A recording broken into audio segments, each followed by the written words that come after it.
smá Manchester í lífið mitt. Icelandair. Nýbökuð brauð á morgnana, léttir réttir í hádeginu, kökur með kaffinu og fjölbreytt veisluþjónusta.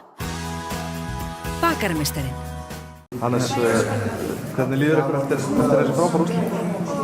Bara fáránlega vel. Þetta bara eins frábært og það getur orðið og ég er bara ótrúlega ánægður með þetta. Hvernig fannst þér spilamennska, fannst þér ekki ekkert að skilja þetta? Jú, mér fannst við bara hrikalega öflugir og einn besti leikurinn okkar í keppninni, ef ekki sá besti.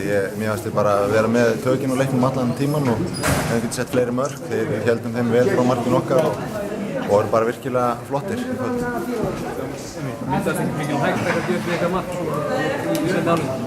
Nei, menn héldu þeim vel í skefjum og var samt aldrei rólegur, þetta er fljótt að gerast, það er eitt upplaup eða hotn eða hvað sem er og það í svona bleitu það getur ýmislegt gerst en við vorum að halda þeim vel frá markinu og þannig að þetta hafðist að lokum og þvílík hamingja þegar hann flautaði leikinn af.